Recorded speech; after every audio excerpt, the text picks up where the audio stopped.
going to call to order the Finance Committee at 6:01 p.m. I am the chairperson, Liz Muirhead. I recognize my vice chair, Shauna Maxwell, as well as board members Beth Brindle and Robin C. Greaves. Employee representative Jeff Bauer is absent today. First order of business is the approval of the minutes.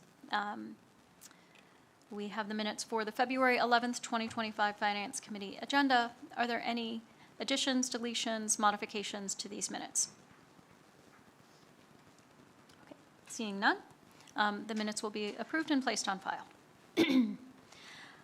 We now move on to presentations. We have Christopher N. Herr from Malley LLP here to present on the audit review of the Coatesville Area School District.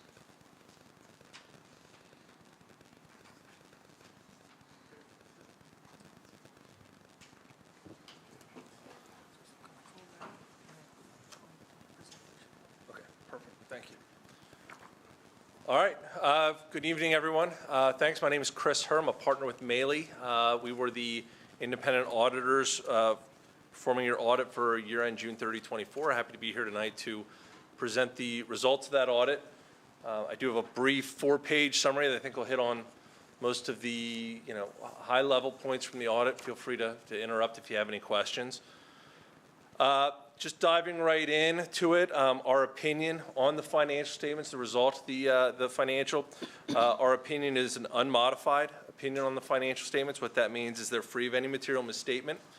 They comply with GAAP, that's generally accepted accounting principles that all entities have to follow. They also comply with GASB pronouncements. Those are the Governmental Accounting Standards Board rules that are specific to governments and school district entities. Also, no scope limitations are on our audit. We come in with a very lengthy list of documents that we want, everything from bank statements and reconciliations to every employee's W-2 to hundreds of invoices and support for receipt transactions. We received everything that we needed in order to fully conduct our audit. No instances of non-compliance noted or disclosed during the audit.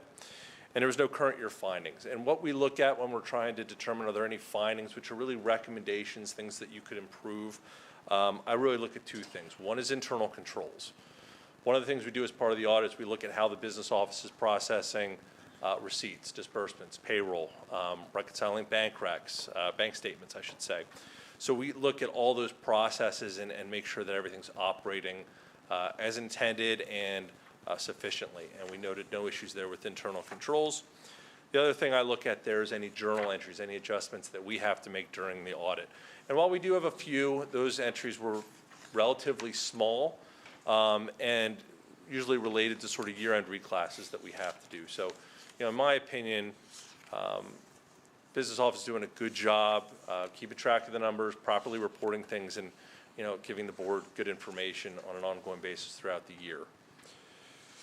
The uniform guidance audit, also known as the single audit, this is the audit of federal awards. So we are required under the audit standards to perform certain procedures related to federal grants that the district receives.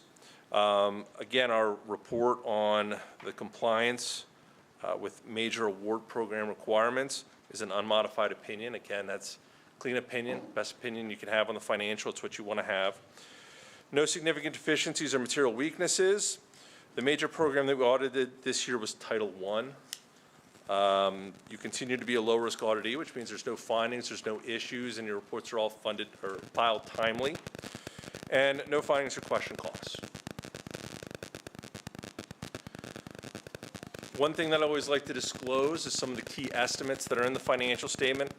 One of the bigger ones is capital assets, depreciation, and accumulated depreciation on those assets. Total cost of assets at the end of the year is just short of $300 million, $294 million. That's up about $17.5 million from last year due to a significant amount of roofing and HVAC projects that were conducted during the year. Depreciation expense for the year is about $10 million, and accumulated depreciation is about $146 million. The metric I always try to do to look at capital asset overall health of the assets is what is accumulated depreciation as a percentage of cost. It's about 50%, which means you're about 50% through the life of your assets. we do a whole bunch of school districts. That's right in the middle. Usually where I see anywhere from 40 to 60%. So you're right in the norm there. Net pension liability. This is your share of the state PSERS pension plan pie. Both the net pension liability and related deferred outflows and inflows, very consistent with the prior year. This was the first year that I can remember where there was not a significant change at the state level pension liability. It's about $44.5 billion, and it actually stayed right there from last year to this year. So your share of that stayed very flat. Same with the OPEB liability. That's other post-employment benefits other than pension. At the state level, it's about a $1.9 billion shortfall, and your share of that's right around $9 million.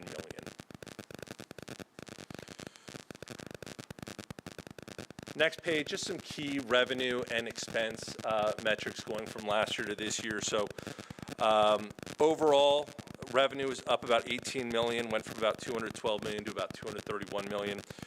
Your biggest revenue source is local sources, went from about 141 million up to 156 million, about a $15 million increase.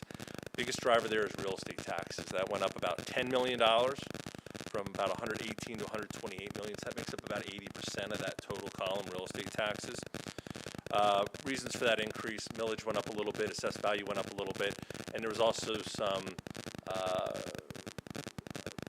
amounts previously held in escrow for Brandywine Hospital that were released into the revenue stream now and recognized. So I do expect revenue probably next year to come down a little bit, because you're not going to have that 5 years of hospital revenue that you can finally recognize. And then investment income is also in that local source.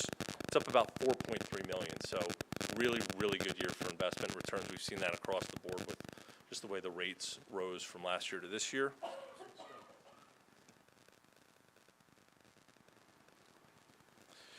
State source revenue increased from 61 to 65 million. About half of that is your basic ed subsidy from Pennsylvania, and that basic ed subsidy did increase about 4 million, went from about 30 to 34 million. So that's the reason for that increase. And then your federal source is very flat year to year, about $10 million. Down in the expenditure table at the bottom there, instruction expense increased from 143 to 151 million. It's about a 5.5% increase. Big reason for that, charter school payments were up about $7 million from last year into this year. Support services also had an increase, 39 million up to 44 million. Most of that was sort of the salaries and benefits. A couple things that did jump out: security service expenses were up about 800,000, and vehicle operation costs were up about $1 million. And then the other bucket went from about 26 million to 40 million. Really two things there. One is an increase in facility costs going back to the roofing and HVAC improvements. That's in there. That resulted in about $11 million increase from last year. And debt service was up about $3 million, and that's just due to, the amortization on your bonds and principal and interest due. Your total long-term debt, bonds payable, big increase going from last year to this year. $172 million of debt at the end of last year, $247 million at the end of this year. The reason for that was the 2023 bond that was taken out for about $86 million for all the elementary school work and the new elementary school construction that you guys are planning on doing. And then the last table we have there, maybe the most important one, fund balance. So what fund balance is: if you took all your assets, paid off all your debts, it's what you would have left over. Starting at the bottom, the gray line, it's a little hard to see, but that's your food service fund. Gradually increasing, was about negative 1 million 2 years ago, 340,000 last year. It's about 1.4 million. So the food service fund is operating well, definitely benefiting from a lot of the state and federal subsidies that fund receives. The blue line is your general fund, and that's arcing upwards nicely. Went from 16 million 2 years ago to 23 million last year to 33 million this year. So that's your general operating fund. And the way I always look at that is you have 33 million. What is that as a percentage of your annual expenses? Annual expenses are about 218 million. So when we take 33 million fund balance at the end of the year as a percentage of your expenses, it's about 15%. equating that to months, it's about 1.8 months. So that means if you had no money coming in, you'd be able to, operate as usual for 1.8 million, for 1.8 months. It's a little on the low side, which is surprising when you say 33 million. It seems like a big number, but really I think the messaging I had 2 years ago was, boy, fund balance was really low. So it is moving upwards. I think state usually, the recommended fund balance is usually 2 to 3 months. So you're pretty close to the low end of that range. And then the orange line is everything else. It's your capital projects funds primarily. Went from 16 million down to 12 million, and then it shot up this year because of that new bond money that you have. So as you spend it, in future years, you'll start to see that orange line go down. That's the one sort of line on here that you'll always expect to sort of go up and down depending on what the school district's plans are from year to year. That's really all I had on the financial statement. I did want to point out, we do issue another letter that you guys should have received along with the financial statement. It's called a SAS 114 letter.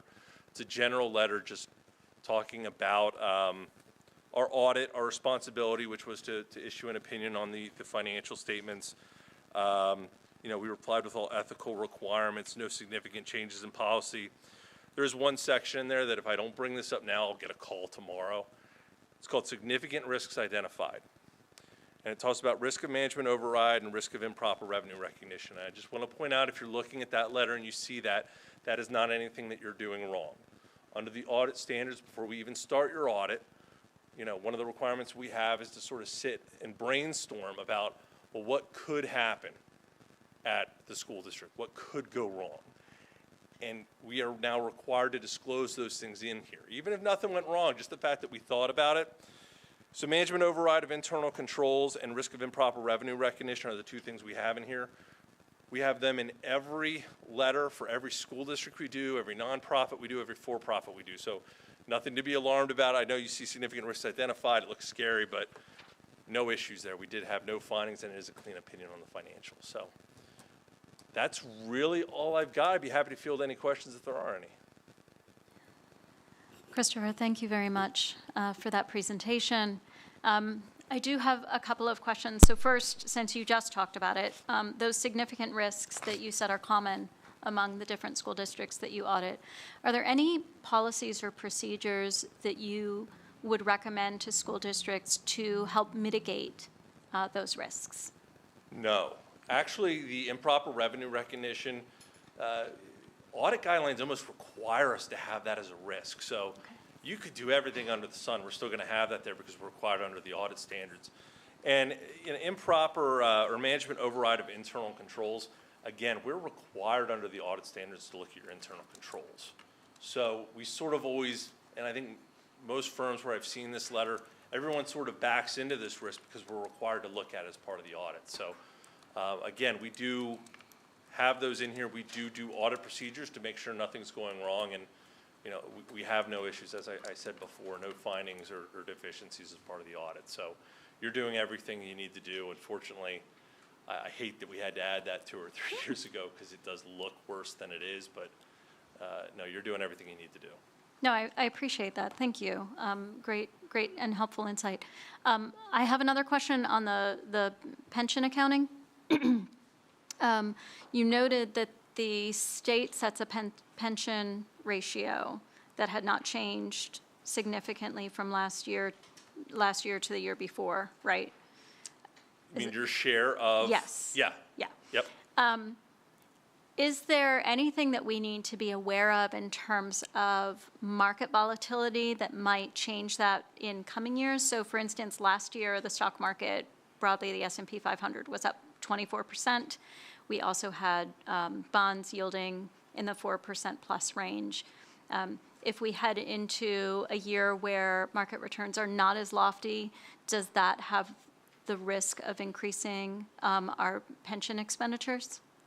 Well, your pension expenditures are based on the PSERS contribution rate, which I think is around 35%, and your covered payroll. Yeah. So unless you were to reduce your payroll, your expenditures are kind of set. So the pension funding ratio is a state problem, not a district problem? Is that what you're telling me? Well, the pension liability that you then, there, Sorry. there's the expenses, which are what you actually pay out. Right, And then there's the liability, which I talked about on the estimate page right. back here. Now, there's not a whole lot that you can do about the net pension liability. Your share of that, and the reason it's pretty stable, it's based on your covered payroll. So all the entities in the state usually stay, maybe you move like 1/100%, but unless there's a major change in like Philadelphia School District or Harrisburg, or one of the big districts, nothing's really going to change your percentage. Now, as far as what's going to make that liability go up or down, you're exactly right. It's going to be market volatility. Now, when we prepare your financials, and this is in the standards, this is appropriate, it's what every school district does. In your June 30, 24 financial, we're actually presenting PSERS data as of June 30, 23. So it's a one-year look back. Now, PSERS did just issue their financial statement for 24, which will be in next year's financial.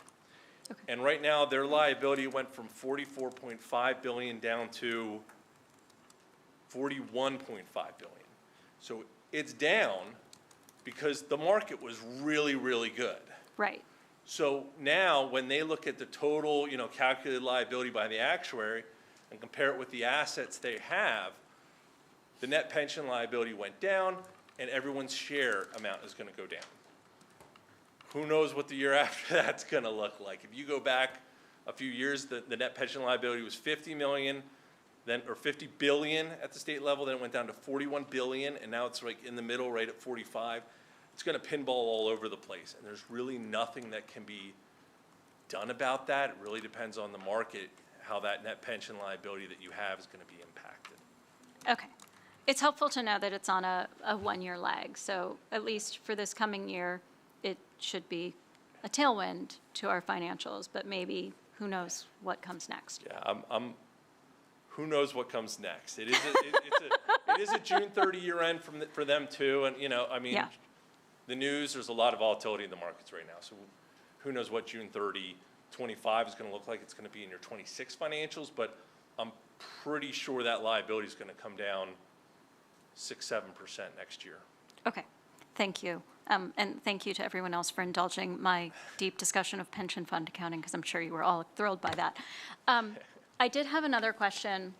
On page 17 of your audit report, you talk about the future. And this is something that I highlighted when we reviewed your report from last year as well, because I think it's just really helpful context in terms of the charter school challenges that our district faces. I obviously could read from that, but I'm just wondering if you could share some highlights from that page about what we should be thinking about with regards to the charter school funding and what the trends have looked like.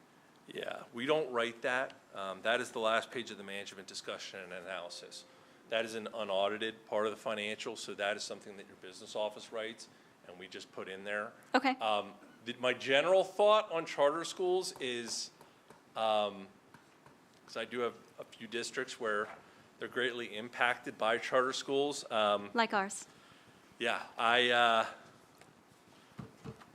think hopefully there's some reform down the road. It's hard for me to give an opinion much past that. Okay. Unfortunately, it is what it is, and the calculations are what they are right now. Well, for the benefit of those who didn't have this big book in front of them, I'm going to highlight some of the things from the management's discussion and analysis as it relates to charter school tuition. So in the 2022-2023 year, charter school enrollments were 2,927 students with charter school tuition totaling $63.1 million. This was 30.9% of the district's total spending for the year. In 2023-2024, charter school enrollments were 2,920 students with charter school tuition totaling $68.6 million. So a 7-student decline, but a more than $5 million cost increase.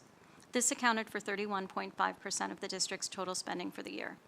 For the 24-2025 school year, charter school enrollments are projected to be 2,902 students with a budgeted charter school tuition of $69.5 million.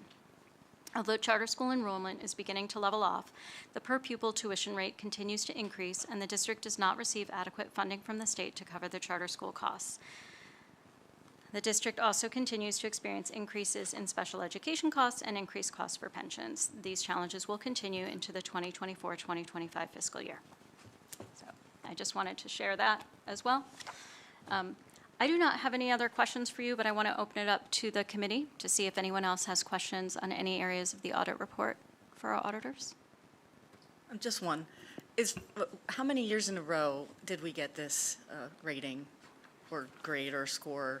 The unmodified clean opinion on your financials. Mm-hmm. And when does that start to have a positive effect on bond No, rating? it's a good thing. As long as we've been here several years, it's always been an unmodified opinion. We have had some years where we've had some recommendations. We have had findings and issues like that. It's pretty rare to not, have a clean opinion. As long as we get the documents we need, even if we make a lot of adjustments, we get to a point where we go, statement's good. It's really more of do we have any findings or question costs? We did, I want to say 3 years ago, related to some bank reconciliation issues and accounts payable, but at least the last 2 years, they've been clean reports we've given. Any other member of the committee have a question for our auditors? Any member of the full board have a question for the auditors? Liz, can I just take this opportunity to thank you for your presentation tonight, but also thank you to Pam Keeley and just the business office as a whole for doing an exceptional job of getting you everything you needed and for the efforts they put in to make sure there are no findings. So I appreciate that. So thank you. Thank you, Pam. Absolutely. And I share your acknowledgments there, Dr. Rabarchek. Having been through many audits in my job, you're laughing at me again, Laren. I know what an ordeal that is. And I also know that, the audit work and all of the questions that you have to ask, even though they're questions you probably have asked prior years, can be grueling on both sides. So I appreciate the wonderful work of the business office to continue to deliver a report that is approved without any material findings, and also to continue to improve the fiscal position of the district. All right. Thank you, Mr. Herr.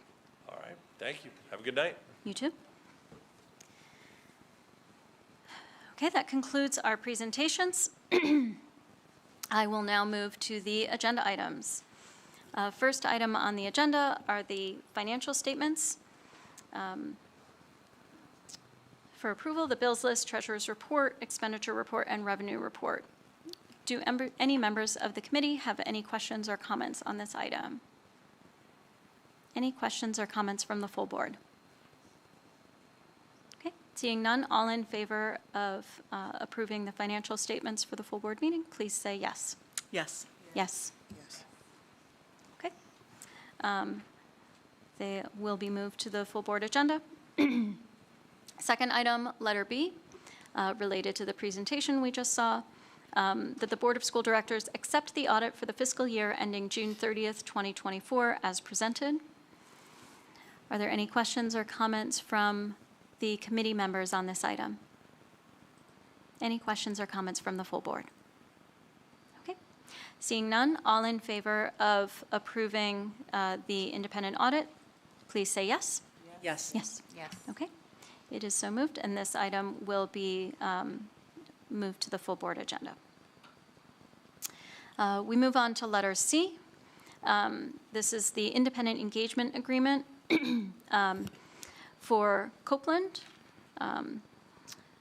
Recommended action that the Board of School Directors approve the Copeland Independent Engagement Agreement as presented.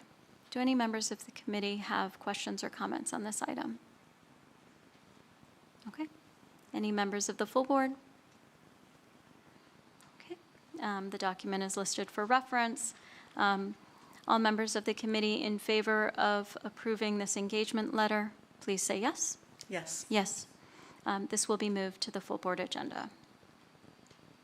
Letter D, Exeter 501 Gunnard Carlson tax assessment appeal, that the Board of School Directors approve the stipulation for settlement agreement regarding a 2024 owner-initiated tax assessment appeal concerning the Exeter 501 Gunnard Carlson LLC, owner of a property located at 501 Gunnard Carlson Drive, Coatesville, as presented. I will just mention that this is a process that our business office has been working with our attorneys to do on a regular basis. If there is a tax assessment appeal that could lower the tax revenue for a property within the district, we try to negotiate an outcome that is favorable to the district, but is also accepted by the person who's appealing their assessment. So in this case, we have an agreement on a tax assessment that, that both parties have been happy with. So any questions or comments from the committee members on this? Any questions or comments from the full board? Okay, seeing none. All in favor of moving this to the full board agenda, please say yes. Yes. Yes. Yes, okay. I am going to group letters E, F, and G. Parchment surcharge, Ohio Pile Prints commission check, and Shutterfly Life Touch Studios commission check. These are all, essentially commissions, fees that the district benefits from based on activities or sales. So the parchment surcharge is surcharges on employment verification and transcript requests. Ohio Pile Prints Commission is based on spirits wear that says Coatesville Area Senior High School. And Shutterfly Life Touch Studios is from East Fallowfield Elementary School's Fall 2024-2025 program. Any questions or comments from committee members on these items? Any questions or comments from the full board? Okay, seeing none, all in favor of moving these to the full board agenda, please say yes. Yes. Yes. Okay, they are so moved. Letter H, the AFJROTC military ball donation. That the Board of Directors approve the AFJROTC military ball donation in the amount of $600 from Beaver Creek Tavern as presented. Any questions or comments on this item? Okay. Any questions or comments from the full board?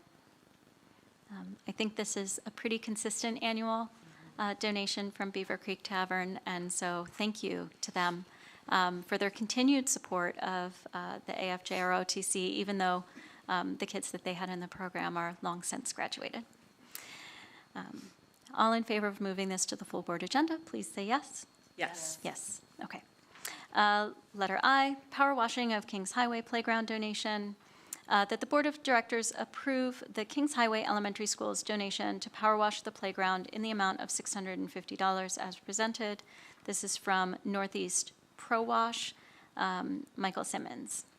So thank you to them. Any questions or comments from committee members on this item? Any questions or comments from the full board? Okay, seeing none, all in favor of moving this to the full board agenda, please say yes. Yes. Okay. It is so moved.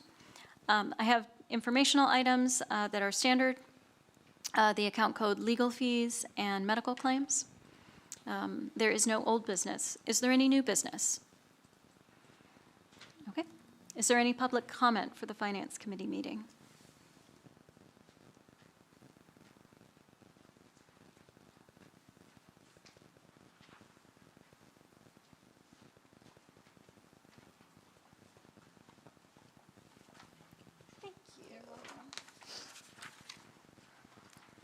Okay.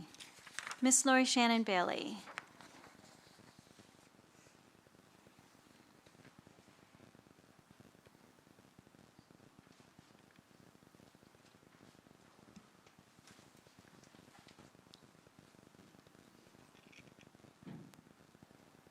Thank you.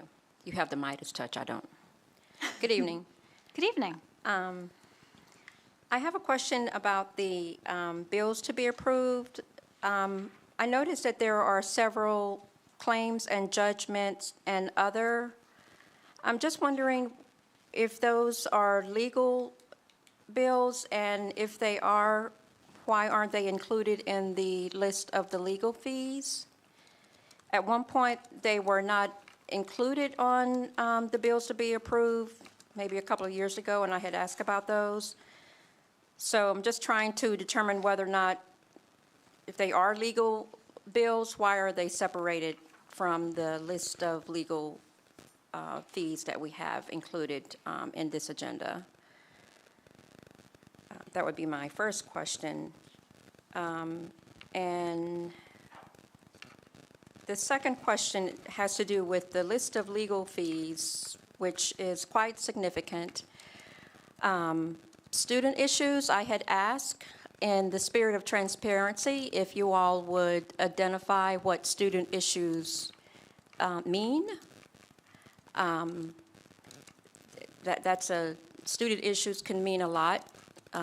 So I think it would benefit the public to know how our tax dollars are spent in terms of exactly what that means. Thank you. Thank you very much. Okay, that concludes public comment. And so I will note that the next meeting of the Finance Committee is on April 8th, 2025.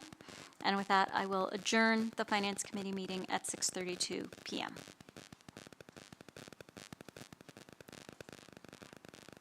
I think next on the list, I don't have the screen up anymore. Operations, okay. Hand it to you, Elgin. Outstanding. Thank you for the pass. Good evening. Welcome. I call to order the Operations Committee meeting for March 11th, 2025. This evening, I note the presence of committee members Liz Muirhead, Shauna Maxwell. Holly Charest is excused this evening. Nope. Oh, hey, Holly, I'm sorry. I apologize. I won't blame you. It's okay. Thank you. I would also acknowledge our employee representative, Tracy Parker. I don't see her out there, but that's all right. We have a quorum, so we can move ahead with the meeting. I note that only committee members can approve agenda items moving to the full board agenda. Approval of minutes. Approval of the February 11th, 2025 Operations Committee meeting minutes. To my colleagues, do we have any objections of approving these minutes from last month's meeting? Cool. So approved. We have two presentations this evening. Our first presentation is Musco Lighting, Stadium Lighting presentation.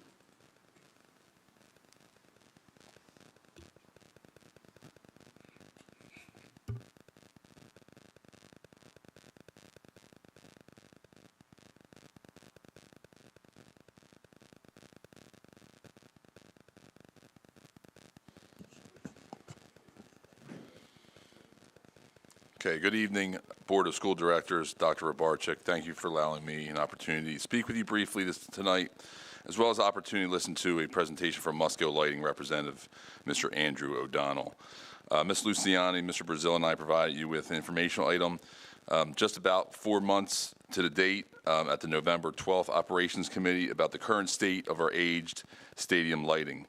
Just a brief history again that the lights in the stadium were installed originally with the stadium, and then GA Vitri Electric relamped them in the early 2000s. So you're looking at currently a over 30-year-old system that we have in place right now. We currently have almost a quarter of the lights either out or diminishing with the type of bulb that currently in place as being obsolete or very best difficult to find or use with the current energy guidelines. The investment of converting the current lighting will be one that will save energy and provide a superior product with a great warranty, as well as provide our students and community with a safe, well-lit environment for any activity for the unforeseeable future. To tell you more about this project, I'd like to introduce Mr. Andrew O'Donnell from Musco Lighting. Musco was also, I should note that Musco was also the provider for our most recent lighting renovations to our baseball field on campus. So, Mr. O'Donnell. Thank you, Brian.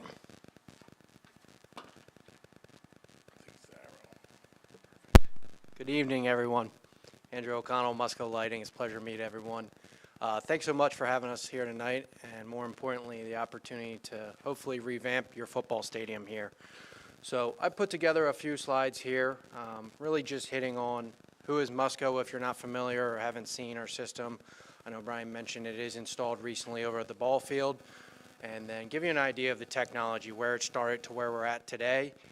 Some other products that are out there that claim they can do the same thing as a controlled fixture or a controlled LED floodlight fixture can, and then give you an idea of what your field can ultimately look like here. There are a few buzzwords, I'll say, and I don't want to lose you or confuse you throughout the presentation.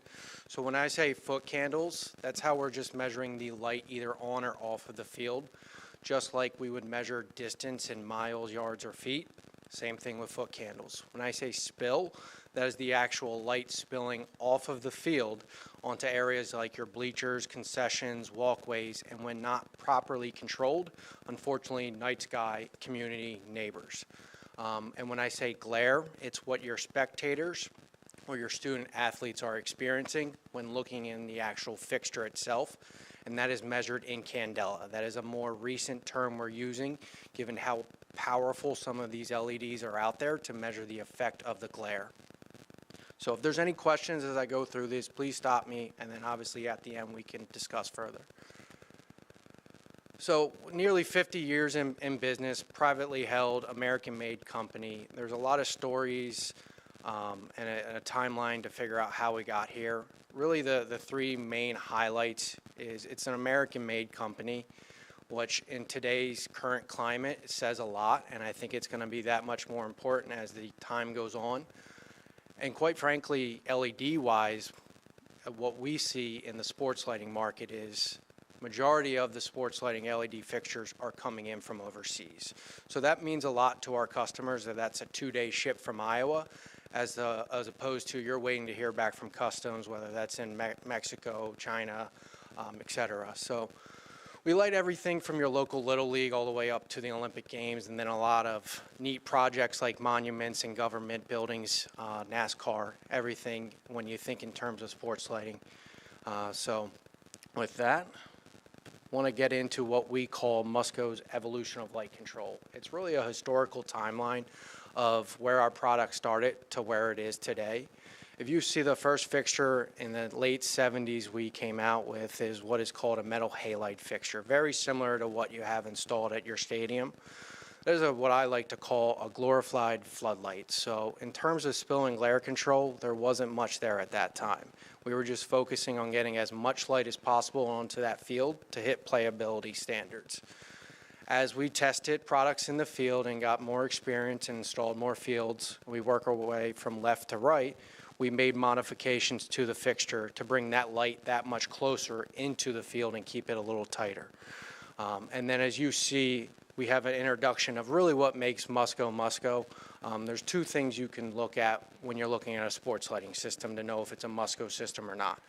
We keep what is called remote drivers. So that's all the guts and the brains in our electrical components enclosure 10 feet above grade. That has our logo on it, so that's your first clue it's a Musco system. That's great because especially out there right now, they're 130-foot poles. If we were to put that driver up at the top of the pole, that maintenance work is now requiring us to go 130 feet in the air as opposed to 10 feet with a step ladder. The second thing is going to be, and you can see the intro of it in the late 80s and the early 2000s, is our visor. You'll hear terms glare guards, full cutoff, shielded visors. This is technology that we have patents on and we've protected over the years, and then we've introduced that same technology even that much more with our LED system today. So what's that look like when it's actually installed on poles? This is a field back in Iowa where we're headquartered, and it's a collection of 50-foot poles. There's two things I like to bring up on this slide. When you think in terms of LED, energy efficiency or energy savings always comes up. And then that's absolutely true. We're taking light readings here from the same distance from the same pole at the same height, measuring, let's say, 30-foot candles on the field. If you see when we first got our start, that is actually 5 1,500-watt metal halide fixtures. Working your way all the way over, we start to reduce that fixture count.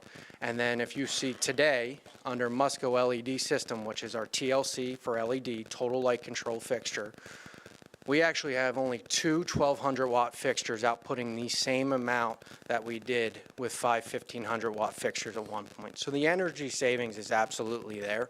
The other thing we like to point out here is obviously the spill and glare control. If I didn't tell you those two fixtures were on, and this is by design, it is going to be very difficult to know the amount of fixtures.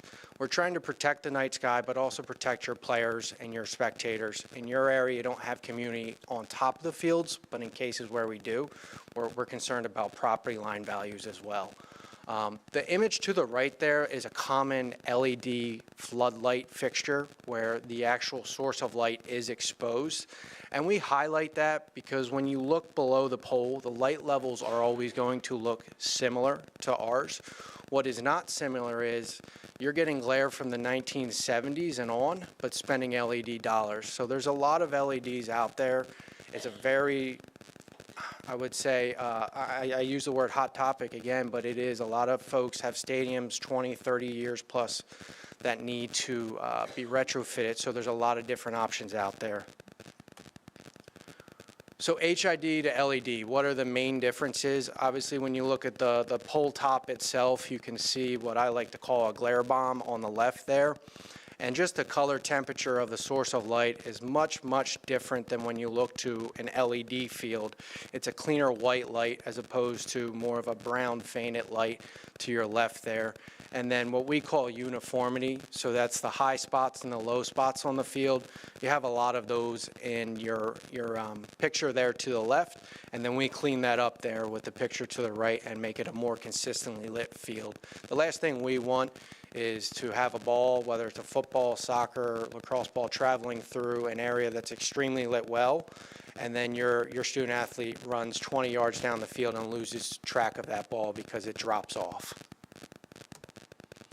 This is a little LED 101. Really the main things when you go from your system out here right now, which I'm sure takes a while to power up and a while to power down, and you have a lot of scenarios where you have a fixture out here or there or relamping every maybe 5 to 7 years.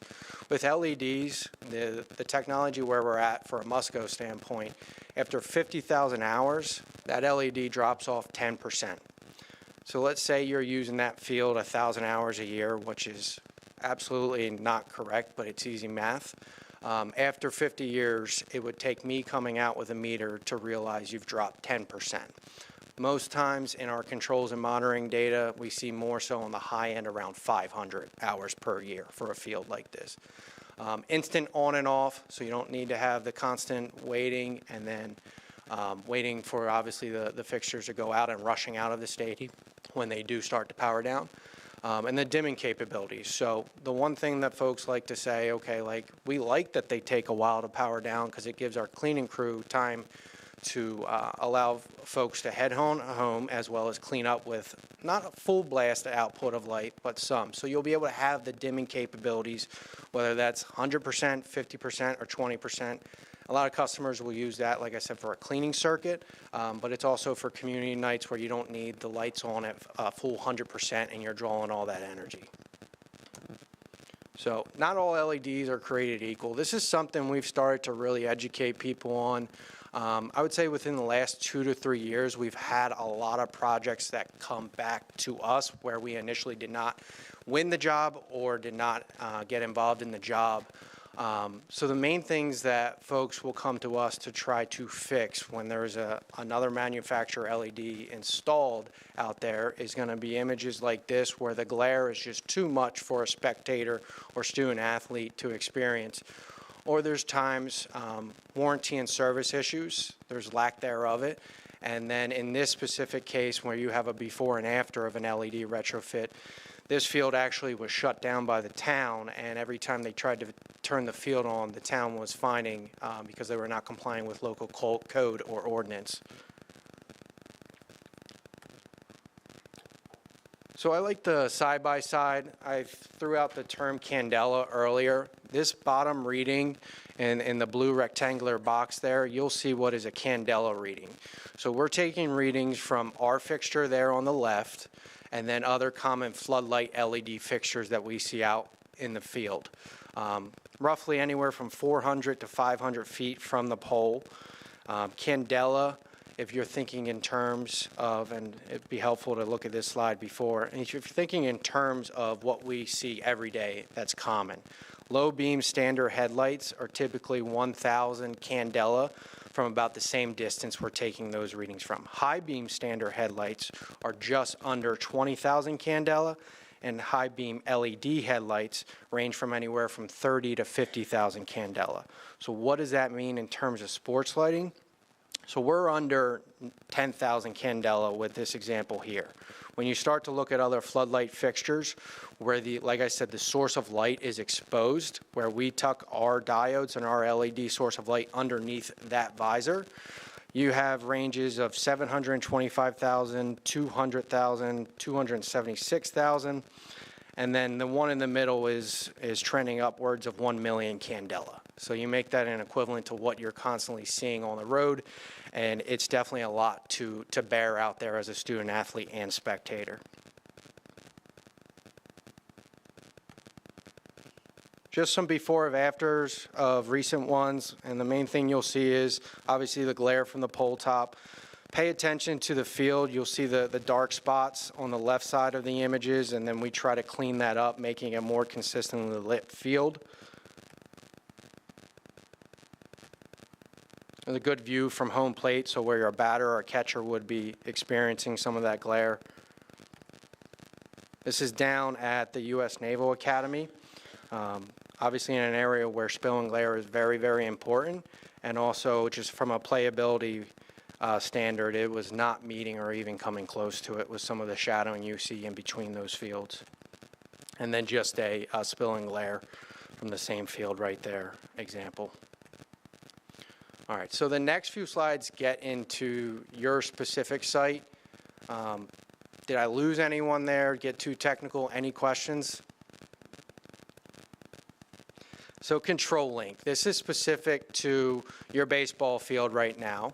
So control link is our way of checking the health and the status of your system without it being turned on. So we're monitoring your system 24/7. Anywhere from 3 to 6 times a day, we'll send a signal out to your baseball field, whether it's individual drivers or fixtures, because we want to be proactive and say, I would call your warranty contact and say, hey, we notice a fixture's out on pole B2, it looks like the second row. And usually the response goes, well, we haven't had those turned on in 3 to 4 days. How did you know that?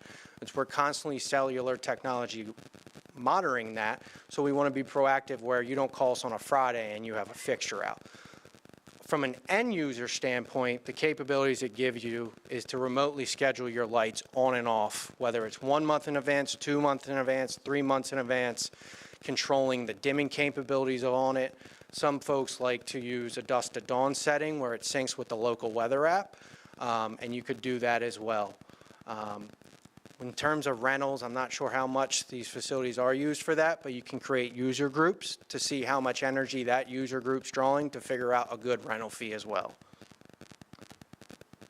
Benefits of a Musco warranty. So that first slide where it's just a quick who we are, what we do. If you asked anyone that worked with us what makes Musco Musco besides the actual product itself, it's going to be the warranty. It's an all-inclusive parts and labor warranty where we're proactively monitoring your system. And if it's not a Musco tech fixing the issue, it's going to be a contractor that has done maintenance work for us. We're going to pay for the lift, the crane, anything that's involved in doing that, and site restoration. Some examples of LED fields nearby, both in the county and across Pennsylvania. Obviously, Coatesville High School baseball field, and then right down the road, United Sports Training Center, Great Valley. So definitely over the years, I would say we're probably on track to do upwards of 100 fields in Pennsylvania this year. I think that number is only going to start to increase as you have a lot of the 20 to 30-year systems that need to be replaced. So in terms of light levels, we've proposed 2 light levels for your stadium, and how we arrive at what is an appropriate light level is the usage, the speed of play, and the size of the facility. we're considering a 50-foot candle field and a 75-foot candle field. You have 4 poles out there right now, so a minimum of 68 fixtures would go up, LED fixtures. You have 124 fixtures that would need to come down. This is an example of a 30-foot candle field, just to give you a starting point or a reference point. It's a 50-foot candle field, so an option that we've proposed. And when we're lighting a field, we're also making sure we're asking questions like, are you running track events there at night, or is it just a community track? In this case, at Salesianum, they do have track events at night. So this track is also lit to a 30-foot candle average, which is what we will be proposing for both 50 and 75-foot candle options for your stadium. Down in Ocean City, if you vacation down there, it's a 50-foot candle field. Pine Richland, more out west, a good shot. In this one, in that example of, is it a community track or a competitive track? This would be an example of a community track where the apexes do not have any fixtures shined at them. More of a field level to see what the player would experience in terms of glare, another 50-foot candle field. And then your 75s. Your stadiums get a little larger, your speed of play and your class of play is a little higher than your average Pennsylvania high school. So those are going to be both 75-foot candle fields, and then over at Villanova, that's a 75-foot candle field as well. And then last, the fun stuff. So anytime you have a stadium at your size, in addition to control link, you have what is called show light controls. So that's when you get the community involved, whether it's school colors shined up on the poles, breast cancer awareness, any type of seasonal holiday folks have done things for. This is an example of some fields we've done in New Jersey, obviously the recognizable one with Rutgers and the Passaic County Tech. That's your white light. That's what you're going to play under. When you're doing any type of security setting, you can change the light to, you have a color wheel on the tablet in the press box to pick from your school colors. Again, any color you guys want, there's unlimited possibilities there. I threw this one in there as a Tar Heel myself. It was nice to shine down Carolina blue on Wake Forest. Some examples of pole accent lighting, what we're proposing for your field. And then an RGB fixture. If you see anything RGBU, that means it's up light. And then RGBW means it's down light onto the bleachers or field. And then just some diamond examples as well for ball fields. In addition to that, and we were just working through this at a school nearby, you essentially would send us audio clips. If you have your football team scores a touchdown and you play All I Do Is Win, then we create a custom light show to that, and you play that after a team scores a goal or scores a touchdown. So there's a lot of unique and neat things you can do to get the community involved. Questions? I don't have any. Does anybody on the board have any? That was rather detailed. But I know someone does. You know, so first of all, thank you so much. It was a very informative presentation. What year did you do the baseball field here at Coatesville? Do you know? That was before I started at Musco. I've been at Musco for about 2.5 years, so I would say that was almost 3 summers ago at this point. Okay, thank you. All right. I was looking for it and I couldn't find it. Do you have any information you can share? I know I saw your information about the warranty, but like, what's the expected life of the system? What type of, bulb replacement might need to happen, and what are the maintenance costs associated with things like that? So there is no maintenance costs within the warranty. These are non-Musco poles, meaning we would provide a 10-year warranty, both parts and labor. There are times where people are used to our 25-year warranty because it's a Musco pole or foundation. And upon request, we have to do a more thorough inspection of the foundations and the poles should we go the route of 25 years. Okay. But as far as maintenance, we just require a step ladder for you to check fusing above grade. If that doesn't solve the issue, then it's going to be on us to take care of that with a technician or a local contractor. Okay. Life expectancy-wise, I think was your last part of that. Yes. Rarely does the LED fixture go bad itself. It's going to be our driver that needs to be replaced first, and then that's why we put that 10 feet as opposed to 130 feet. But that's included in the warranty as well. So then, is it fair to say that if we had a 30-year system that's now 30 years old, we could have a reasonable expectation that this would also be a 30-year system? I'll be retired before you touch that field, and I'm in my early 30s. Okay. Final question is, do you have any, and this is, I think, the question that I asked back in November. So, have you done any sort of analysis of cost savings of going from the system that we have to this savings in terms of the energy costs and, for instance, what the annual energy savings might be? Obviously, there's also a maintenance savings and then a safety. Sure. We're reducing risk, which is kind of an intangible cost, but is there any tangible cost analysis that you've done? Yeah, we could do what is called a cost of ownership report. So really the only information I need to run that is your KW rate, and then an anticipated or a prediction of how many hours per year you're using the field. And we show the savings over the life of the warranty. Typically, and my guess would be, it would be in the ballpark of $30,000 to $60,000 over the life of the warranty, in the 10-year warranty, and obviously increases over time. And you're just eliminating the maintenance, the relamp, when you switch over to an LED. But I can have that report put together. It's very easy for us to do. I would appreciate that. I think it would be helpful for us to have that at the full board meeting at the end of the month. That's Thank no you. problem. All right. That's all my questions. Anybody else? All right. Thank you, sir, for your wonderful presentation. Thank you. Enjoy your night. Appreciate you. All right, we have another presentation, would be the Schrader Group and ICS construction project updates.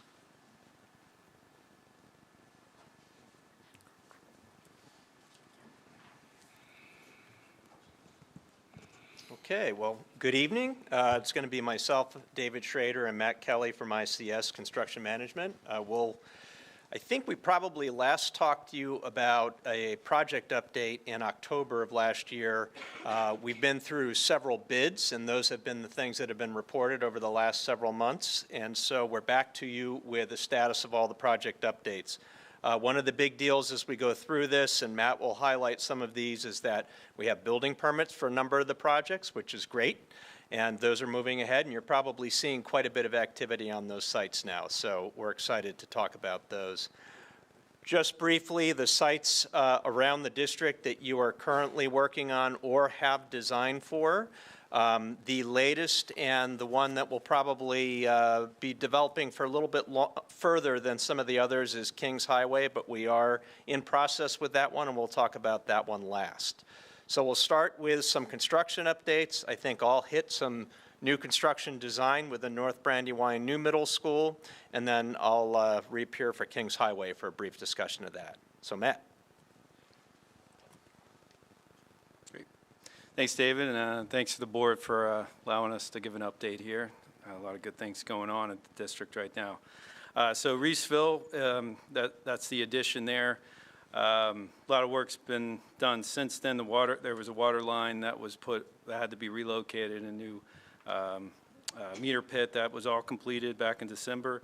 As David mentioned, we did receive the building permits, so that allowed us to really get going on things. That was late January. And since then, we've also completed a lot of the footings there. Underground infiltration, which is a stormwater basin, that has been completed. And then we're continuing to do the exterior masonry walls. We're looking at the slab on grade, the concrete there is going to be here in a couple weeks, so we'll start to see that. And then you'll really start to see the structure come out of the ground. I think a lot of times when you first start a project, it just seems like it's just dirt moving around for a while, but you're going to start really seeing something come out of the ground here in the next month. So a lot of good things on Reeseville. This is a nice rendering that Schrader did of the addition and what it's going to look like in the future. few pictures of the progress. You can see some of the concrete pours, some of the masonry wall and footings going in there. This is kind of the earth moving again. Some excavation, some more excavation pictures. So I think in the next update, you'll really start to see the building and the skeleton take shape, which exciting stuff. Next one is North Brandywine Middle School, this edition. This is on the same property, just right next door to Reeseville. Similar thing, we had a gas line relocation that we had to do in order to really start the addition. That was completed back in October. Building permits took a little longer than we'd have liked. The township did allow us to start some of the work, but the building permit was received back in the end of February. Still on track, both projects from a schedule standpoint. Footings and concrete wall was completed. And this is it has a two-story piece to it. So the basement steel erection was done. We had a slab on grade or slab on deck poured over top of the basement. And then we're also targeting more steel erection that'll be coming over, actually still happening next week. So you'll start seeing more of the skeleton jump up there. And then targeting pouring the roof slab into March, early April, with the interior slab on grade and exterior walls going up shortly after that. This is a nice rendering also that Schrader provided just of the new addition. And we got a few progress photos as well. As you get the steel at the bottom right, that's the leading into the basement. And then you can see some progress of the footings and the rebar going in there. There's another angle. As you can see, there is a big drop off there, so there's a lot of foundation walls that we had to put in. So progress is moving great right now. We're still targeted to be, end of the summer for the school year next year. And I'll pass it back over to David for the design. Yeah, so one comment about the material that you'll see on the exterior of the addition as it goes on. It's an inexpensive temporary material that's going to be there for a short time. And the intent there is that when the day comes that the new building is built, we will clad the exterior in the same material as the balance of the building. So the renderings that you're about to see are how that will look in the end. You'll also notice, and Matt brought up the point that it has a slab roof. The intent there is we're going to be able to put a pitched roof on top of it to make this building just a little bit more neighborhood friendly rather than a flat roof structure. It'll end up looking a little bit more like Doe Run Elementary when it's done with the pitched roofs in the center of the property there. So just a point when you see that addition, and it's not looking exactly like the renderings that you're about to see. So in terms of this project, the North Brandywine Middle School Phase 2 is the building of the new elementary. The goal right now was to get the classrooms at North Brandywine to accommodate the students in that addition, and then that addition will serve as the corner piece for the new construction, and the old North Brandywine building will come down after that. So this is kind of a transition that we domino our way around the property to get a new building built eventually. So we are done with the schematic design. We have something that we call design development, where we begin to integrate all of the building systems into the design. That'll happen through July. You'll see a set of bid packages available probably end of November, with the project out to bid in December, January, and bids finally due in February. And the construction on that project is expected to last from March 2026 through August 2028. And then over the summer of 2029, or by the time 2029 arrives, you'll have a completely restored site. So the old North Brandywine building will have been totally demolished, all the site restored with parking and playing fields where the existing building is. And just to give you a little bit of a kind of a site primer here, the addition that you're seeing go up right now is the addition on the right-hand side, kind of that area right between Hurley Road and Reeseville Road. Friendship used to sit right at the corner of Hurley Road and Reeseville Road, and you can see the parking lot is still there. Between that parking lot and this white addition that the middle school expansion is going on right now will sit the new building. And so the site plan for that, this is zooming in just a little bit, the shape that looks like an L in the upper left-hand corner is part of, or will be part of, the addition that you're currently building. There's a pretty good grade drop there. So some of the images that Matt just showed you from the construction show the building sitting on the top of a hillside and kind of dropping down the hillside. The building will drop down 1 story to get down to the same elevation as a 2-story structure that Friendship Elementary used to sit at. So that'll give you a little sense of how the site will work.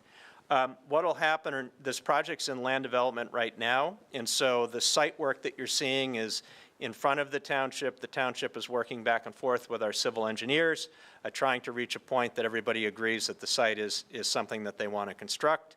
The idea is that you'll still come in the current Reeseville Road and North Brandywine entry, and you'll get some kind of circulation route, whether it's a circle or not, at the center that divides you into parent drop-off going right down to the front of the building, to Reeseville Elementary on the left-hand side, or to probably staff parking and playing field parking at the top there, just below those playing fields. The idea always, where we can, is to separate bus and car traffic, so all of the parents that drive students to school today have quite a bit of queuing distance before they get to that front door. The buses will come in directly across from Freedom Boulevard. So that'll turn into a regular crossing intersection right there. Buses can come in and stack on the right-hand side of the building, and there will be a bus entry point for students that come in from that point in the building. The building is 2 stories again for the classroom areas. The right-hand side is where the auditorium and the gymnasium are.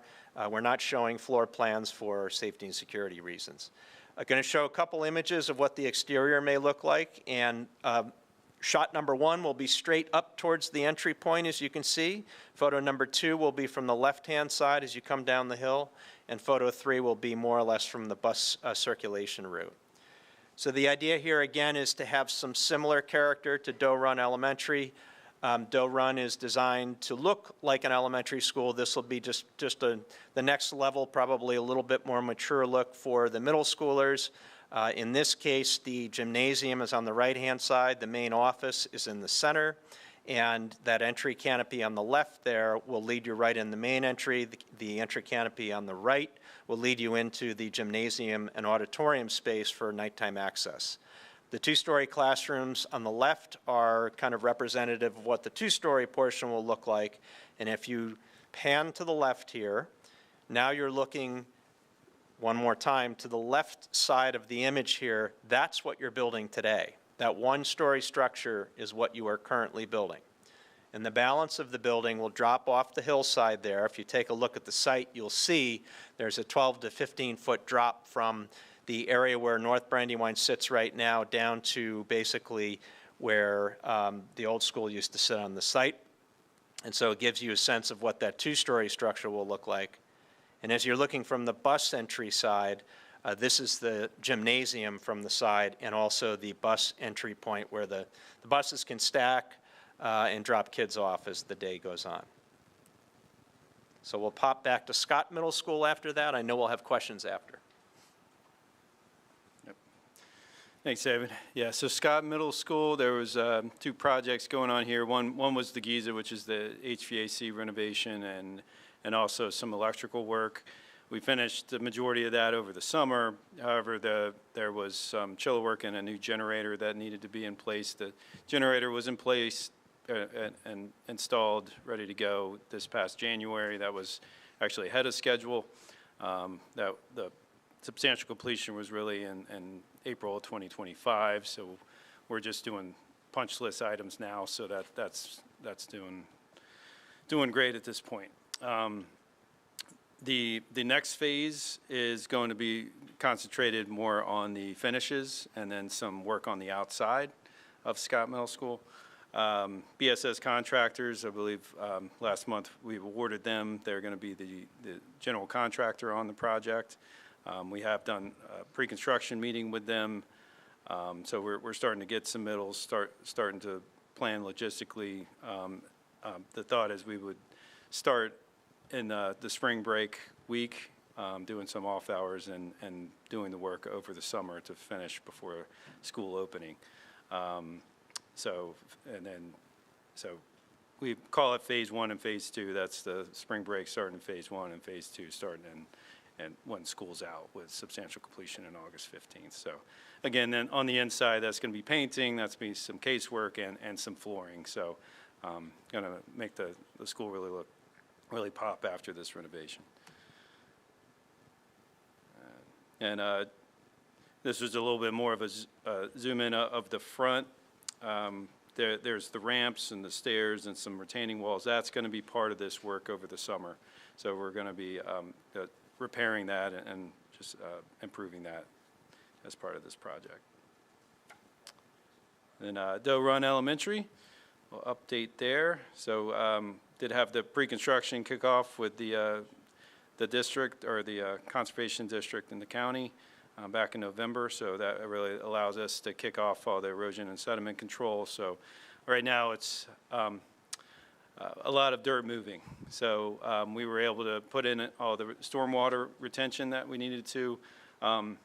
If you remember, we couldn't take out the slab based on land development originally. So when we did the demo over the summer, we had to leave the slab. Well, now we were able to do that based on all the approvals being done. And so that slab is now completely gone. And then we are continuing to get ready for the foundations. That'll be the next piece. And just to show you some renderings that you've probably seen before. This is the entry into the new Doe Run Doe Run Elementary School. And nice shot of the courtyard on the opposite side there. So stuff to be excited about here in the next few years. Here's, like I said, a lot of dirt moving here, a lot of excavation happening. That's what these pictures are showing. And then we'll move into Kings Highway. I'll hand it back to David. So if we present next month, we'll be presenting some design work for Kings Highway Elementary School. Today, we just want to tell you where that process is. We did submit a schematic design package for costing, and ultimately that just shows the addition of the classrooms and a floor plan. The land development process has begun, and we've actually submitted a sketch to the township for that. The design development package, which is the one, again, where you start to integrate all of the building systems. We should be seeing that sometime in April, and ultimately that's when you will start to see some imagery from the building. Again, as you probably remember, we're adding 5 total classrooms and replacing the modulars at the back side of the site. We will be renovating the interior of that building entirely. So there are some pretty nice images of the interior that we're starting to share with administration, and once administration agrees they're good, we'll start presenting them to you guys. So you're very close to getting to see how that works. The front entry and administrative suite will be revamped. So you will have a true secure entry point, just like all of the other buildings that we've been doing in the district. And the administrative suite will be more than it is today, which, as you know, when you walk to the counter, you've basically seen the entire administrative suite. We are in the process of doing water flow testing, and we found some good responses for water flow. We're very deeply into the process of talking about the septic systems as well as the well systems and public water. So all of that's underway from a discussion standpoint, and the engineers are working hard to try to make sure that all systems are ready to go as we move ahead with the project. So that's the short update, and I think I said 15 minutes and we're way over, sorry. That's okay. Everything looks amazing. I am super duper excited about the progress that you guys are making. I'm looking forward to all of the new things. We deserve it as a district, so we are excited. Does any of my colleagues have any questions or comments for these gentlemen?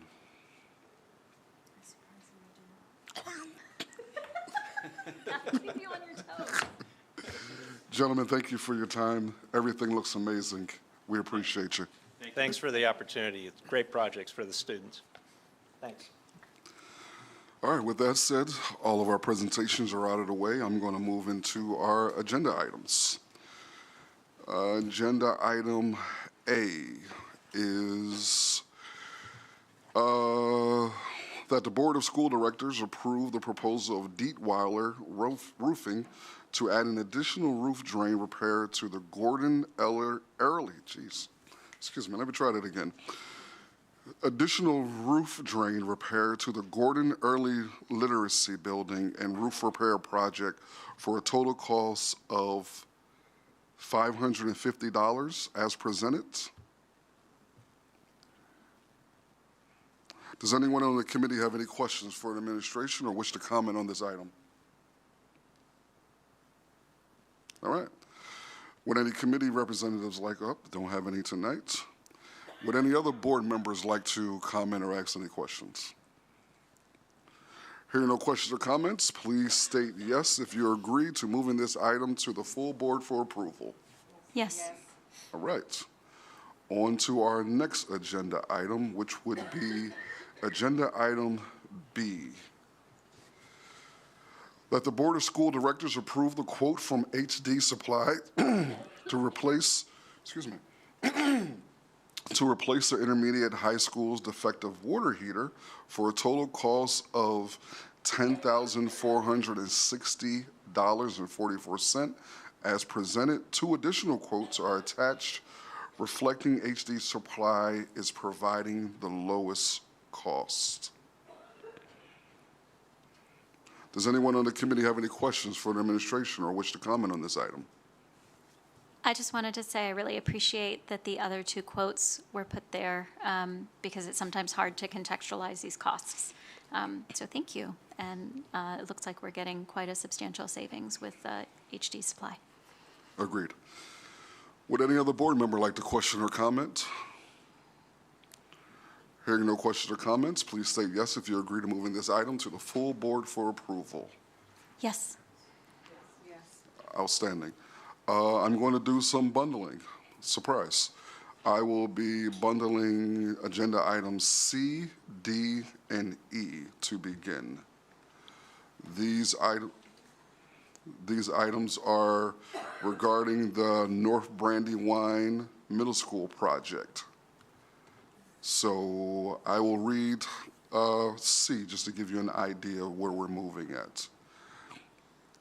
That the school board of directors approve the change order from Five Star Mechanical for North Brandywine Middle School project for a total cost of $29,768.59.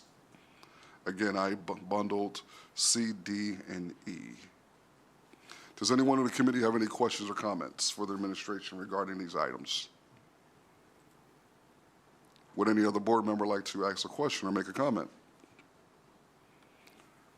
Hearing no questions or comments, please state yes if you agree to moving these items to the full board for approval. Yes. Outstanding.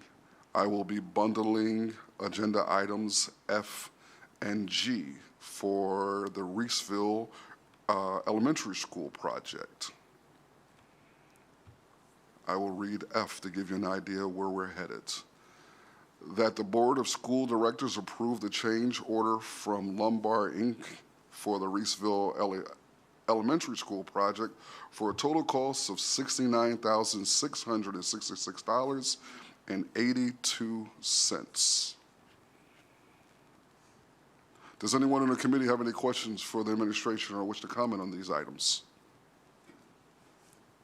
Would any board members like to ask a question or make a comment? Hearing no questions or comments, please say yes if you agree to moving these items to the full board for approval. Yes.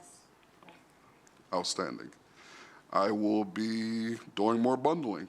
I will be bundling agenda items H and I. These items are for Kings Highway Elementary and Reeseville Elementary tree removal for Martin Tree Services. That the Board of School Directors approve the proposal from Martin Tree Services for the removal of 1 maple tree, 2 evergreen trees, log removal, and grind 3 stumps for a total cost of $2,850. Does anyone in the committee have any questions for the administration or wish to comment on these items? Would any board members like to ask a question or make a comment? No, that's a good price. Great comment. Hearing no other comments or questions, please state yes if you agree to moving these items to the full board for approval. Yes. Outstanding. On to agenda item J. That the Board of School Directors approve the proposal from Suburban Water Technology, Inc. to install a pH and chlorine monitor to monitor levels in the water at East Fallowfield Elementary for a total cost of $14,520. Does anyone on the committee have any questions for the administration about these items? Would any board members like to ask a question or make a comment? Yeah. This is not like the same issue that we have at Kings Highway, like, right? This is for pH levels, not, Correct, not the PFAS. okay, gotcha. All right, just wanted to. Good? All right, outstanding. And could I just ask, was this because of a problem that was identified? Is it replacing a system that was there now, or is it a new, just wondering what? Mr. Brazil, do you want to address that, please?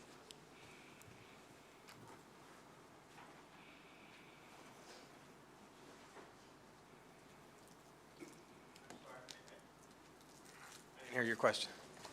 I was just asking, was there a problem that was identified? Just the reason for it? Is it replacing another system or? Well, the systems that are in there are old, and while we're still going to be there for another 2 years, we have a new company in there, so we want to make sure it's up to snuff.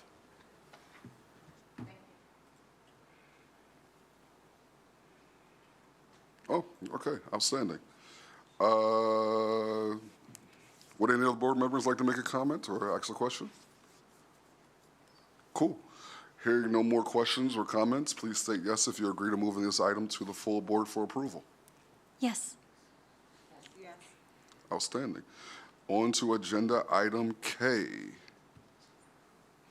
That the Board of School Directors approve the proposal from Geese Chasers LLC to provide daily maintenance visits for geese control at the senior high school at a cost of either monthly maintenance for $1,150 or annual maintenance for $1,000 as presented. Geese Chasers, yes. Does anyone on the committee have any questions or comments for the administration? I think maybe some context on this might be helpful for folks who don't know about the problem. Geese Chasers. We have a lot of geese. We have a ton of geese. So this is a company that actually brings dogs to chase the geese off to make it so they are not, it's not a friendly area for geese to roam. They are causing a lot of unwanted residue, if you want to put it that way. That is so nice. So we are looking to avoid, protecting our sports fields and making it safe for our kids to be able to play in an area where geese are not going to be. So. I've also heard that they get very territorial when they start nesting, and so they start chasing people, which we certainly don't want No, our we don't want students or that staff either. subjected to that either. I just thought this was a little confusing the way it's worded. If you look Yes. at the attachment, it explains it better, but the monthly amount is per month for 3 months. The annual amount is per month if you do a 12-month. So I just wanted to clarify that. Do we know, did you open it up to questions? I don't know, you didn't yet. I'm about to do that right now. Does anyone on the committee have any questions or comments? Is the one price for the season, I assume, like 3 months being a season versus the annual maintenance, which would be, it would come out all year as opposed to just coming out during Yeah, remind me, Mr. Brazil, we were looking at doing the 3-month, correct? To at least start? That's right. The residue. I thought that would be a good start to see how it worked. And, you know, I could even talk to them if in fact it's working. Now's the busiest time. The kids are just on the field last couple of weeks, and, you know, obviously there's stuff on the field that we don't want. So I can even talk to him if we wanted to go from 3 months to a yearly. I'm sure he'd probably work with us. He seems to be a pretty decent guy to work with. There are a number of districts that contract with the Geese Chasers. Right. Thank you. Such a great name. Would any other board members like to ask a question or make a comment? I have the same question. How long would the engagement be? So that's. Outstanding. I just wanted to attest that it's really bad this year. The residue. The residue. The residue. The residue. Try getting an 8-year-old not to step in it, but okay. Stepping geese residue. All right. Hearing no further questions or comments, please state yes if you agree to moving this item to the full board for approval. Yes. Pretty sure we were going to move that one. All right. On to agenda item L. That the Board of School Directors approve the revised proposal from Environmental Control Systems, Environmental Control Systems, Inc., for the asbestos removal and related work at Kings Highway for the updated cost of $71,960. Does anyone on the committee have any questions for the administration in regards to this item? Would any other board members like to ask a question or make a comment? Yep. Oh. I've seen a lot of these over the last 5 years, and I know we're slowly doing it, but I've seen a lot for Kings Highway over the last 3 years, so I'm just trying to understand, educate me here, how long this process will take. When will it be done? Yeah, when will I'm it? sorry. Yeah, no, I agree. Yeah, thank you. Because it just, every year, more of these, and we need to do it, I totally agree, but can you maybe educate me on why we don't do it at the same time, or, I just like to understand that process a little bit better. So I could say last summer we did one wing and so many classrooms, because it's impossible to empty every classroom and do every space. Gotcha. So we're doing it on a timeline where when the renovation starts, all the 9x9 tiles and the abatement will be done. So then they can do all their work. This was previously awarded and approved last month, but the 7,960, last month it was superimposed 7,906. So this was previous, we just had to revise. Okay, gotcha. Thank you. Thank you. Thank you. Do we have any further questions or comments? Okay. Please state yes if you agree to move this item to the full board for approval. Yes. All right. On to agenda item letter M. That the Board of School Directors approve the quote from Edward L. Heim Company to furnish and install 2 flow switches on the boilers at Reeseville Elementary for a total cost of $2,785. Does anyone on the committee have any questions for the administration or wish to comment on this item?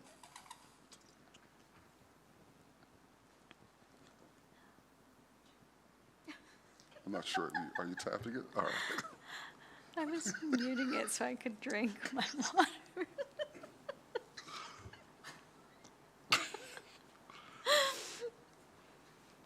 Did you have a question? I did not. Oh, okay. I was just All right. muted myself to take a drink. You're Would good. any other board members like to ask a question or make a comment about this item?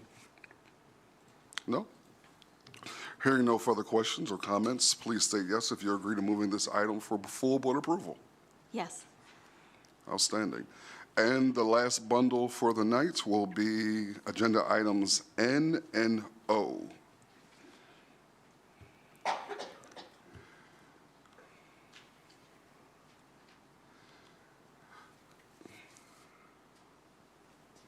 Yes, okay. I had to double check my own bundling here. I will read N for you, that the Board of School Directors approve the land development agreement for the new elementary school between East Fallowfield Township and Coatesville Area School District and is subject to final solicitor review as presented. Does anyone in the committee have any questions for administration? Would any other board members like to ask a question or make a comment on this item? Hearing no questions or comments, please state yes if you agree to moving this item to full board approval. Yes. Okay, those are the last of the agenda items. Moving forward to informational items, we do not have anything under informational items for this evening.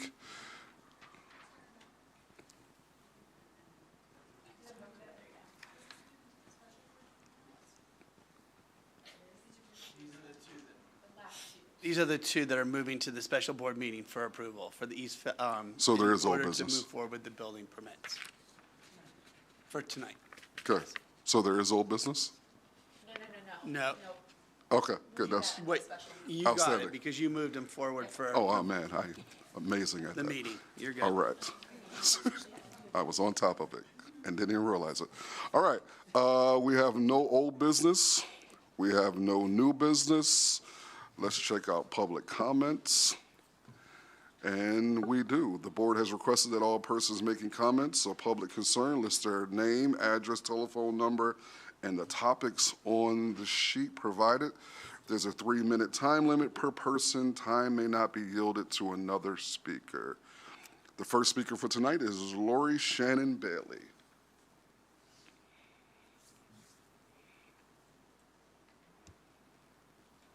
Good evening. My first question is about the lighting presentation. I didn't see any pricing information. Is pricing information going to be available for the public? The second question is, will there be another vendor that you all will be getting a contract from? Or will this be the only company that you will be getting information from? In the good old days, under prior superintendents, there was not a contract without pricing information. So in the spirit of transparency, this was a very sophisticated presentation. Definitely, there's a big difference between the LED and the other ideas, the other type of lighting. So I'm pretty sure the price is congruent to the quality. So if we could get the price and information, that would be great. My next question has to do with the Schrader Group, the construction project. I had asked you all before about green energy, specifically geothermal for the new building. Wondering if you've made a decision about that. Not only green geothermal, but green energy in general. There oftentimes tend to be some tax credits. There are many benefits to green energy. If you've made a decision not to save taxpayer dollars by not using green energy or geothermal, I think the public would want to know why you're deciding not to do that. I know I would. I currently have geothermal in my Lancaster County home, and it is very cost effective. And for a new building, which we will be paying a lot of money for a lot of years, we will save a lot of money for a lot of years. So, thank you very much. Outstanding. Thank you, Ms. Bailey. All right. Our next meeting will be held on Tuesday, April 8th. If there is no other business, I adjourn the Operations Committee meeting at 7:35, March 11th, 2025. I think that means I'm up. I will wait for my special guest to come up. So we will start the Education Committee, as I am the chairperson. Oh, yeah, sorry. We also have with us Donna Rowland, the vice chair, and then board members on my committee, our committee. Elgin Bailey, Steve Wilson are also present. Thank you. And our employee representatives Amy Brown and Hannah Capter. Thank you for coming. So we will start with also the approval of the minutes. Is there any additions, deletions, or changes anyone on the committee have? Seeing none, then we'll move that for approval. Those so approved. Okay, I am also in favor of some bundling this evening. I am going to bundle our trips. We have A, I think B and C are regarding trips. So the first one is an out-of-state trip. The second one is A, are you okay? Oh, AF, JROTC, and then the third one is just an update on some dates for the international trip. Does anyone on the committee have questions about those?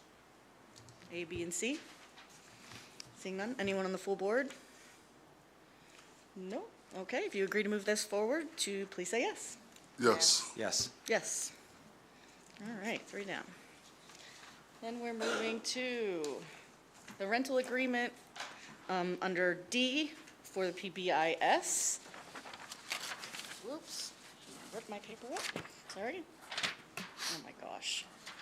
This is the North Brandywine Middle School looks to rent items from Jets Bounce for their end of year PBIS reward event.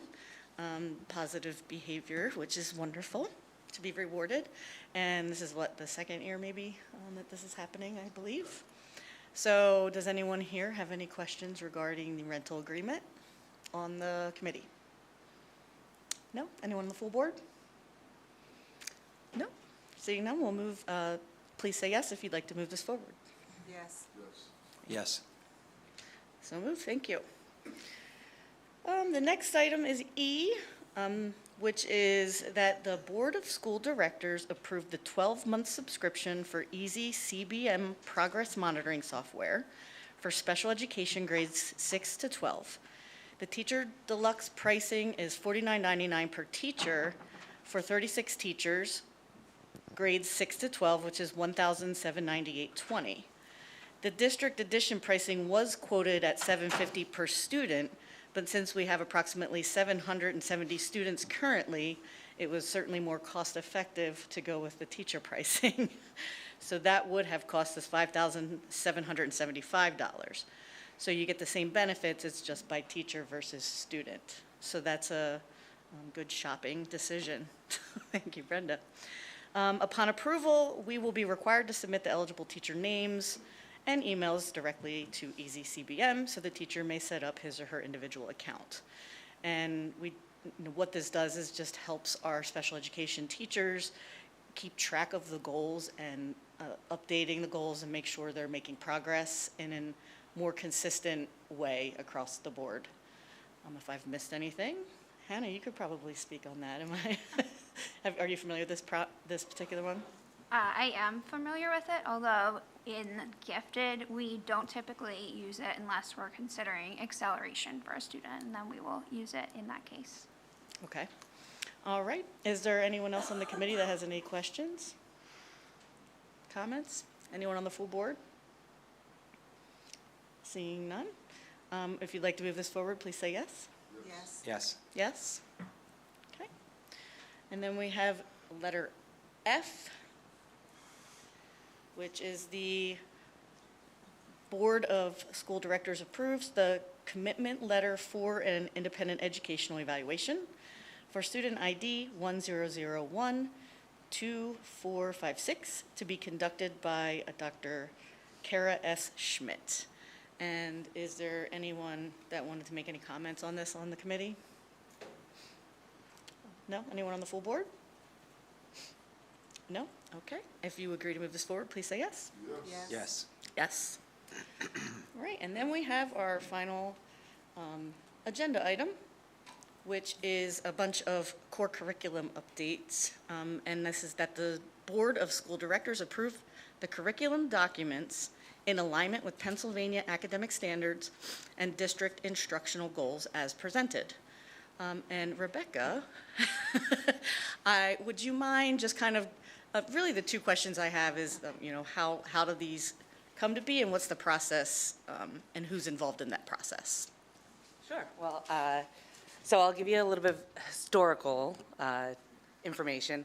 I guess it was, I believe 2019, although don't quote me on that, the IU came in and worked with us on different formatting for what we could use for curriculum documents, both scope and sequence and frameworks.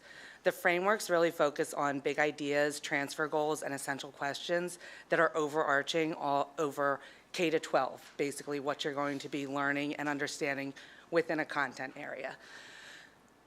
With changes in administration, a lot of work was done and has been reviewed and revised, but it has never gone to board for approval. So that's one of our goals, that we're going to be taking those documents.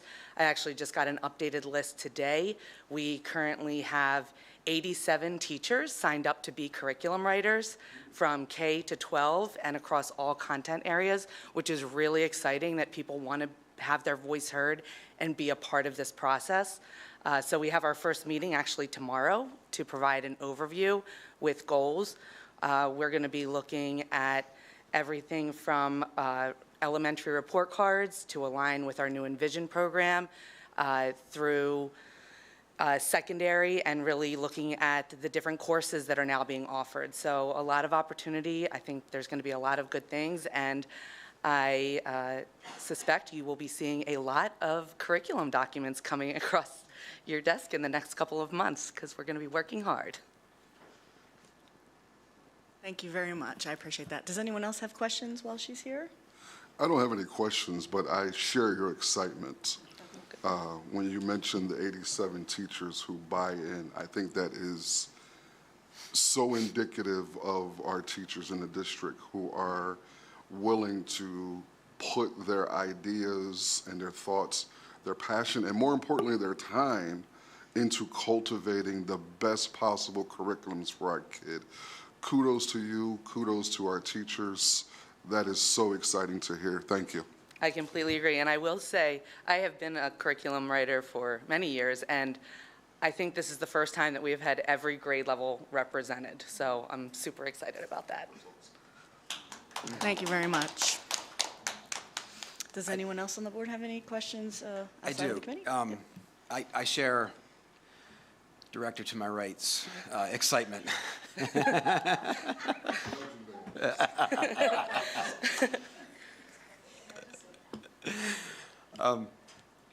Especially with that many teachers involved. That's exciting. Just a question on that. As that process unrolls, or with these current ones being put before us tonight, if I'm a teacher writing a social studies curriculum, I'm writing it from my perspective as who I am as an individual. What process do we have in place, either in the current curriculum being proposed here or in 80-plus teachers going to be contributing, to kind of cross-analyze, cross-assess for just whether it's bias, for perspectives, to ensure, I mean, the ones that we have before us tonight, exciting stuff, government politics, world history, we're talking, passage, we're talking Nelson Mandela, we're all kinds of wonderful topics. Just curious how we're ensuring these topics are being learned, viewed, and assessed, especially in the writing process, with that kind of diverse perspective. Yeah, absolutely. One thing that you probably, if you ask a teacher, I have talked about the PDE SAS portal constantly throughout this year. So the SAS portal does provide state-aligned documents that provide frameworks, and we take those documents and make sure that they are aligned with the values of Coatesville and what our instructional practices are. So we focus on that and cross-reference and make sure that all of our instruction is based on standards and eligible content. So it is a comprehensive process, and the nice thing about having teams is that it's checked and double-checked, and then finally checked by coordinators and myself. Thank you. Yeah. Any other comments or questions? Very good. Thank you so much for coming up. I appreciate it. Yep, thanks. Okay, so at that point, if you would like to move this forward, please say yes. Yes. Yes? Yes. You're looking at me like I'm missing something, Liz. Okay. Let's just moving along. Can I just comment real quick? I just want to thank Becky and Lynn for all the work they've done with the curriculum. This is something that obviously they know is very passionate to me, and I feel like I've taken kind of a backseat right now in that sense. But coming in and working with that team, we were able to establish what that template looked like with big ideas and essential questions, and really look at the core content and even leading up to what the assessments look like to ensure that we are measuring what our students should know by the end of the time they're in that course. So kudos to them, and I just appreciate all the work they continue to do with this, and especially the teachers, because they're in the trenches and they're working hard to make sure our students are getting the best education and getting the core content that they deserve. Thank you, Dr. Rabarchik. Okay, so then we do have the regular informational items here, the enrollment information. And then moving from there, oops. Is there any old business? Any new business? Then we will move to public comment. And we have Lori Shannon Bailey.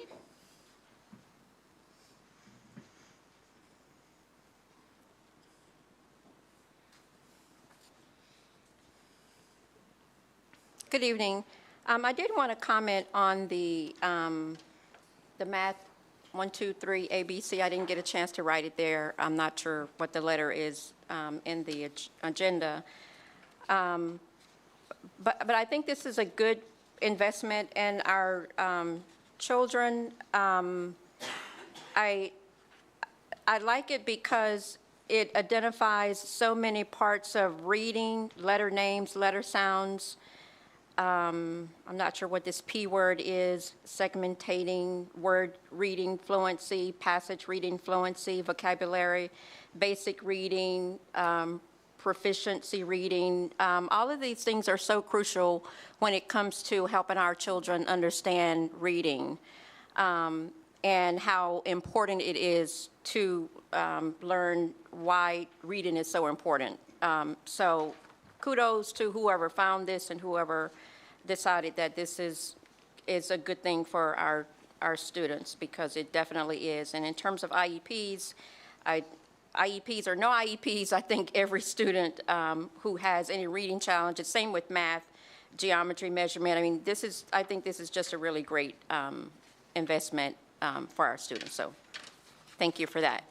I was looking at the enrollment reports, and I was comparing the district enrollment report for December of 2024 and the report that you have here in the agenda ending February 2025, and the numbers don't seem quite right. For example, if we look at the 7th grade, the total was 362, and in December it was 358. For 10th grade, it was 468, and in December it's 466. So there seems to be some differences in the numbers. I'm not sure how that happened, but the numbers don't seem to add up quite right. Again, I was comparing February enrollment, which is what you had in the agenda, to December's Coatesville Area School District enrollment, and the numbers for the grades, unless we are losing students, but it's off by 1. The end of December, we had a minus 114, and for February, the end of February 2025, we have a minus 113, the end of December 2024, and for the end of February 2025, we have a minus 114. So the number just doesn't seem to be quite right, based on my calculations. But I'm not a math person, but they just don't seem to be quite right. Thank you. Thank you very much. That concludes the education. What? What are you laughing at? Meeting? Our next meeting will be February 28th. Oh, no, that is definitely not right. We'll ignore that number. That wasn't updated. I don't know what the next date is. April 8th. Thank you. All right, I will call to order the policy committee. I am Chairperson Holly Shrest. I would like to note the presence of committee members Donna Rowland, Lear Yacco, and Beth Brindle. Employee representatives Amy Brown and Melanie Town are not present. Oh, she is? Oh, hello. Oh, hi. I'm a little off. I haven't done a committee meeting in a while. This is good. All right. First order of business, approval of the minutes. This is approval of the February 11th, 2025 Policy Committee meeting minutes. Any questions or comments regarding those minutes? Okay, they are then submitted into the official record. We have no presentations. We have no agenda items. We don't have any informational items. So is there any old business? All right. Any new business? Nope. Any public comment? Nope. Okay. All right. Next meeting will be April 8th, 2025. And I adjourn the policy committee meeting.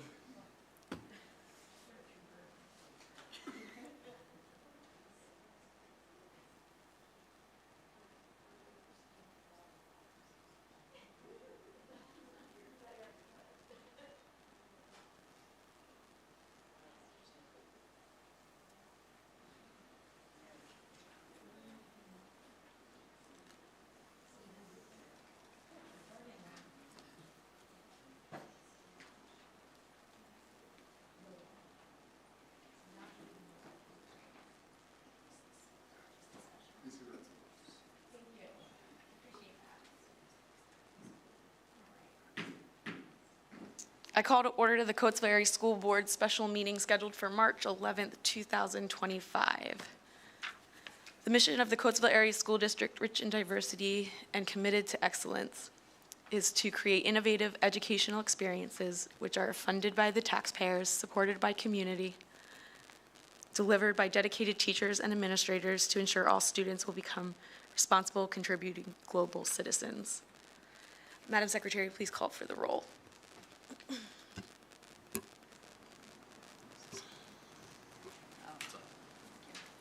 Lear Yacco. Here. Steve Wilson. Here. Holly Shrest. Here. Shauna Maxwell. Here. Liz Muirhead. Here. Donna Rowland. Here. Robin Seagreaves. Here. Beth Brindle. Here. Elgin Bailey. Here. At this moment, I'd like to ask everyone to stand for a moment of silence and a salute to the flag.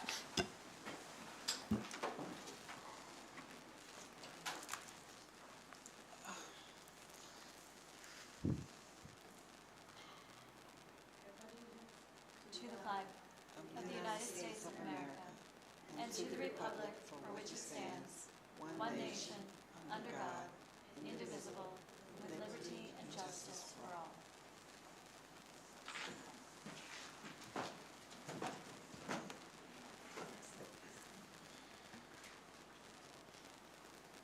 Additions, deletions, or modifications. This evening, we will be removing 2 items, C and D, from this evening's agenda.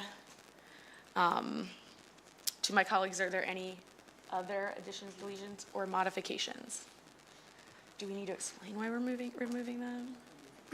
Oh, we're not removing them, we're just not voting on them this evening. I think they're going to the next board meeting, correct? Yes. Oh, Dr. Robarczyk, can you speak to that? Sure. So we have the 2 furniture for North Brandywine Middle School for the addition and the addition for Reeseville. We are in the process of looking at the bids for all of the furniture, so we are not prepared to move forward at this time, but we'll bring them forward to the next meeting. Great, thank you. Oh, are we doing public comment first? Sure. Or you can do that. Go ahead. Sure.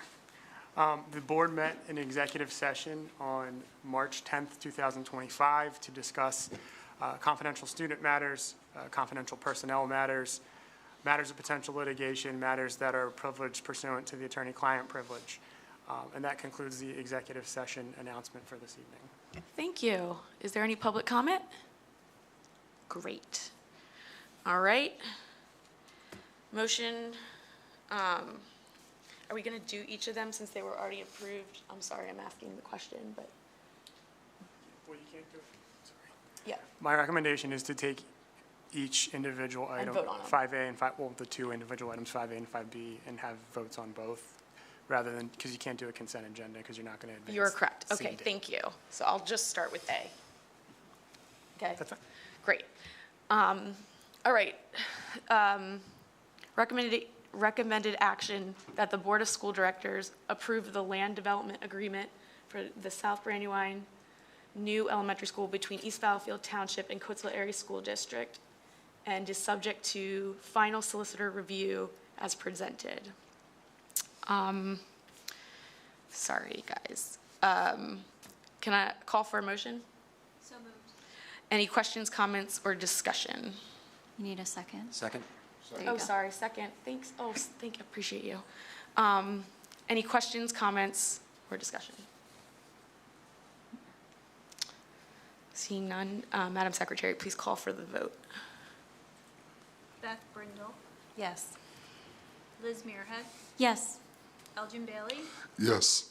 Robin Seagreaves, Yes. Shauna Maxwell, Yes. Holly Charez, Yes. Steve Wilson, Yes. Lauren Yacco, Yes. Donna Roland. Yes. Motion approved. Letter B, recommended action that the Board of School Directors approve the financial security agreement for the South Brandywine new elementary school between East Fallowfield Township and Coatesville Area School District, and is subject to final solicitor review as presented. Do I have a motion? So moved. Second? Thanks. Any questions, comments, or discussion on this? Seeing none, Madam Secretary, please call for the vote. Shauna Maxwell, Yes. Donna Roland, Yes. Lauren Yacco, Yes. Steve Wilson, Yes. Robin Seagreaves, Yes. Elgin Bailey, Yes.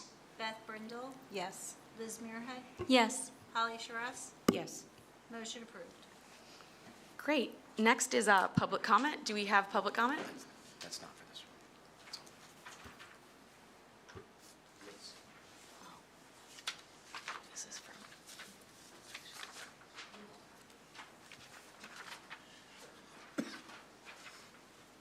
Miss Lori Shannon Bailey. Good evening. I was just wondering, when can we expect some budget presentations? It seems like in the past, we would have had at least one by now.